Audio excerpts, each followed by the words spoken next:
My name's Dave Dubeau, founder of MoneyPartnerFormula.com, and this show is built for everyday real estate investors who are actively doing deals and looking to scale using other people's money. So if you're an active real estate investor and you want to get featured on this show to talk about your own real estate and capital raising experiences, then just go to daveinterviewsyou.com. Now let's get rolling with this episode, and remember to subscribe for daily interview content. You know what, folks? One of the things that people don't like to talk about so much in multifamily, but is super duper important, is due diligence. Due diligence on the properties that you're looking at, due diligence on the partners that you're looking at working with, checking everything out and really investigating, looking under the hood is so vital, so important. It's something I'm not great at. I really do appreciate the people that are good at that. And today's guest, zooming in from White Plains, New York, that's their specialty. Chris Price and his partners at Boost Capital Group, they pride themselves on doing very, very good due diligence. And that's what we're going to be talking about today. So, Chris, welcome to the show. Dave, thanks very much for having me. I'm glad to be here. Honored. All right. So, Chris, we're recording this this will probably be coming out in September of 2025. So give us a little snapshot. You and the gang at Boost Capital Group, what do you invest in? What asset class? And what does the portfolio currently look like right now?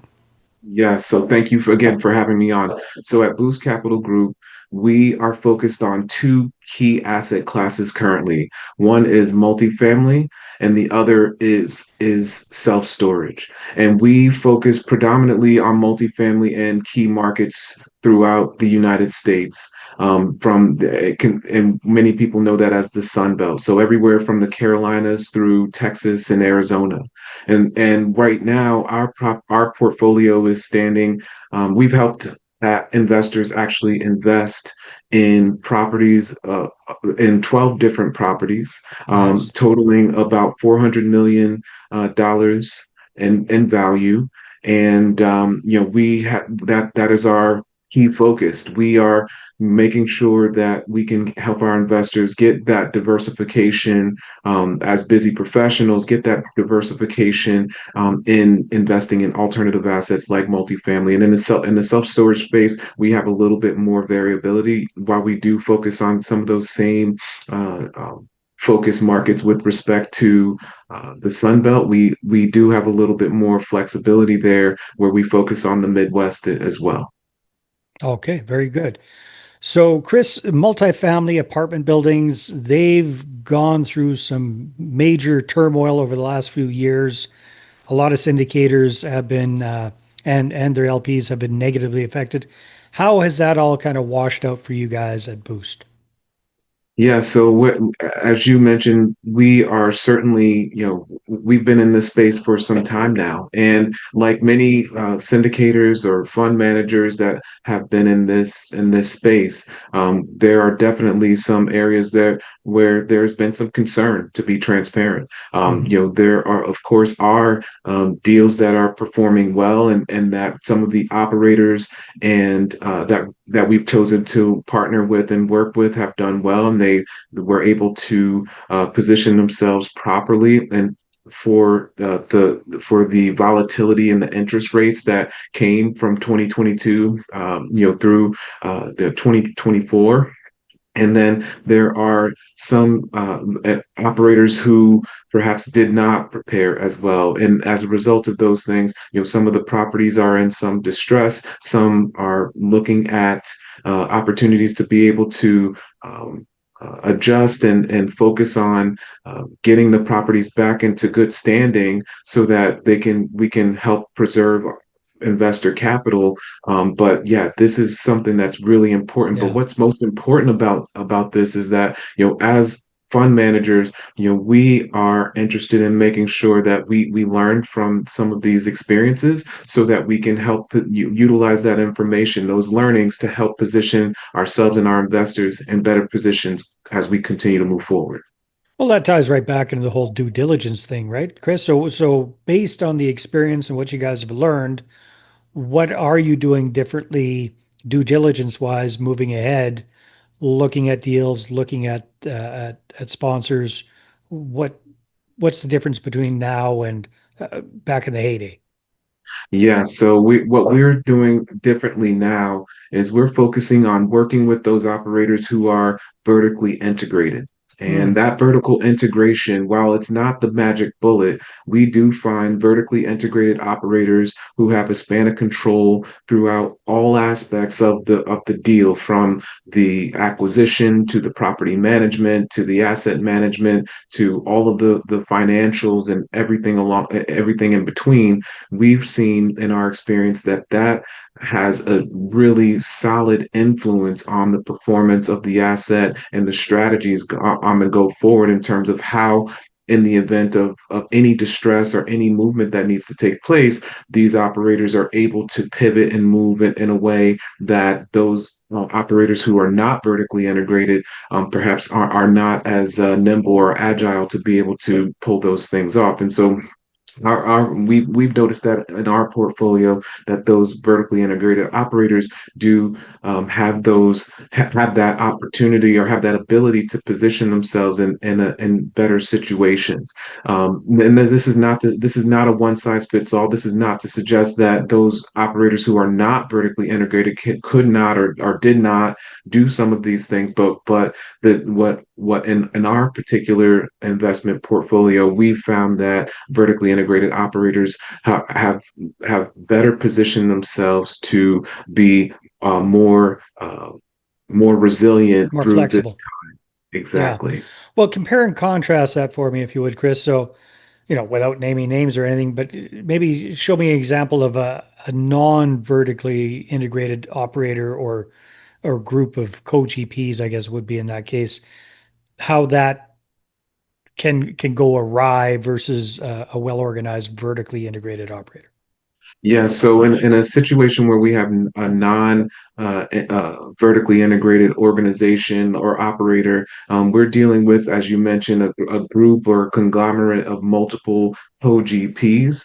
In that situation, you also have, varying different levels of experiences within that co-GP ownership team.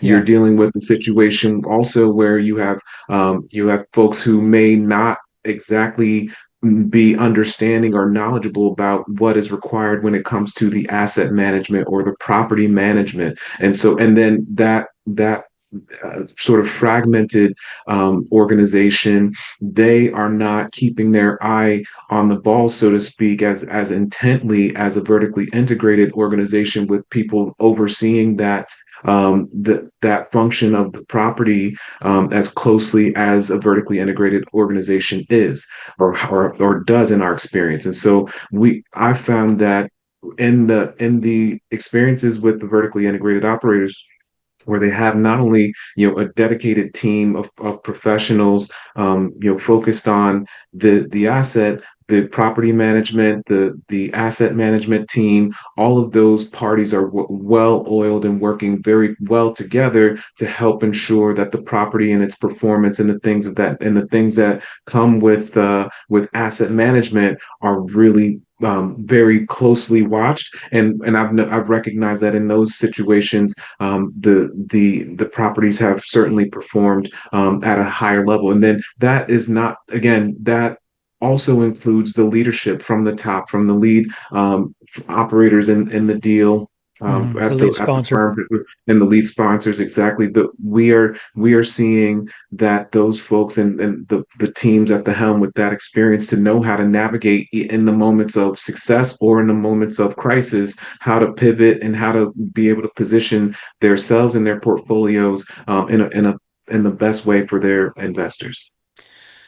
Yeah. So what I've seen, Chris, is sometimes, especially in the go-go days, a few years ago, when it seems like everybody's making money hand over fist in multifamily.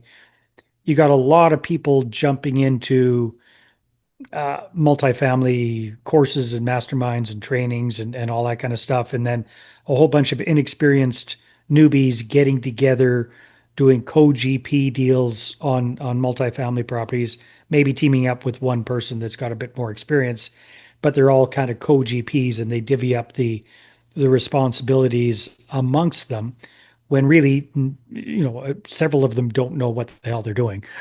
They have very Sure. little experience and they're trying to Right. take this on.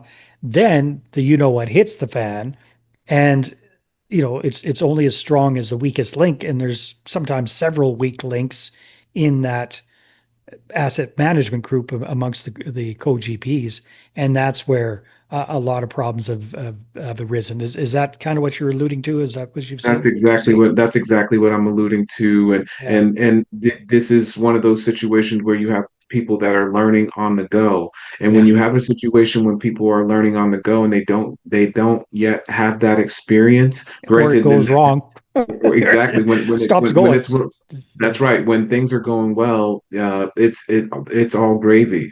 But when things are when it hits the fan, as you mentioned, then knowing how to react in those situations, knowing how to what needs to be done in order to help to get the property on track, and seeing those leading indicators in advance, so that you can do this not when it's an emergent situation, but when it is when you have time to pivot and look at options for your portfolio. Those are the things that more experienced vertically integrated operators that we've worked with have been able to do. And the other assets that where it is that conglomerate of co-GPs, and with varying different levels of experience, again, some of these things are folks learning on the fly, and in some instances they have a strong enough team to be able to pull the weak links, so to speak, as you mentioned. Whereas in other situations, people are still trying to yeah. figure things out, and that's a tough spot to be in. But Or sticking their head under the pillow and hoping it all gets better by itself.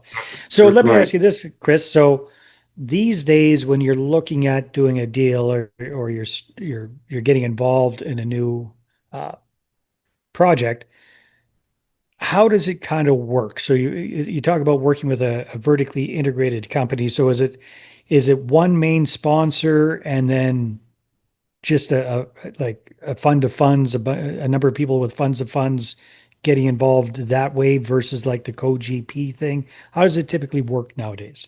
Yes, it's exactly that. So what we do is we work with a group of other fund managers to, really help vet and identify these top operators in the asset classes that we're interested in. Yeah. And that, again, that's everything from multifamily to self-storage. And as we go through the vetting proper process, background checks, team structures, financials, you name it, we go through all of those things in a very thorough checklist to validate that all of those that they're meeting our minimum criteria, for consideration. Then it's about looking at their assets, looking at how they performed, how many years of experience do they have, how has their portfolio performed, how have they dealt with situations that, as you mentioned, in this multifamily space that we've been in, how have they performed through that, and what were some of the things that they encountered, and how did they navigate through that. We Mhm. don't expect people to be perfect, but we want to recognize how people navigated through those tough situations, and those are great pieces of data for to help inform our decision on if we want to partner with them.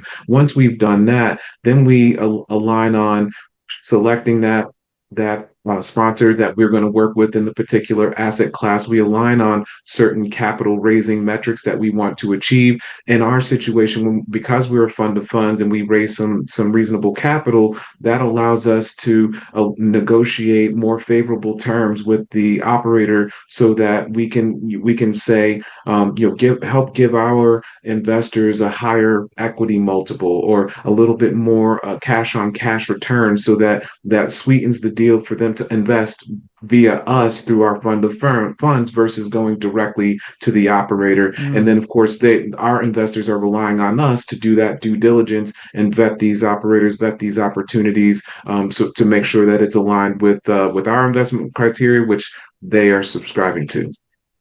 Awesome, Chris. So a big part of what you're doing with your fund of funds is raising capital.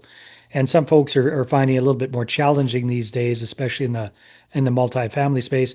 What do you guys find is working well for you in 2025 for connecting with and finding new potential investors?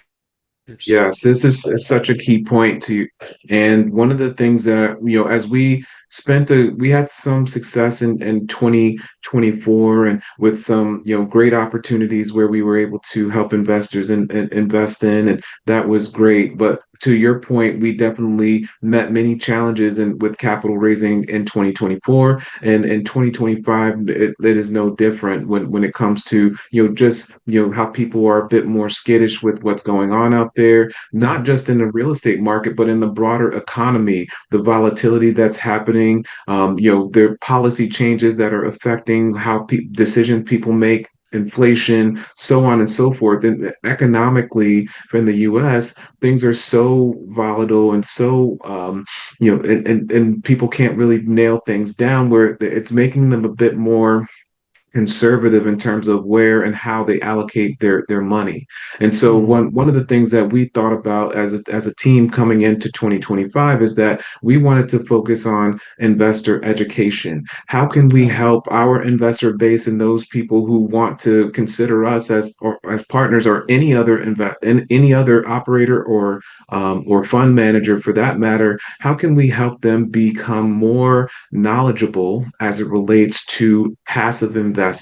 And so what we've done is we focused on creating a multifamily mastery course that helps to educate investors in all things passive investing. And we take them from A to Z in a couple of hours to really help give them the tools that they need to be more informed when they are making investment decisions.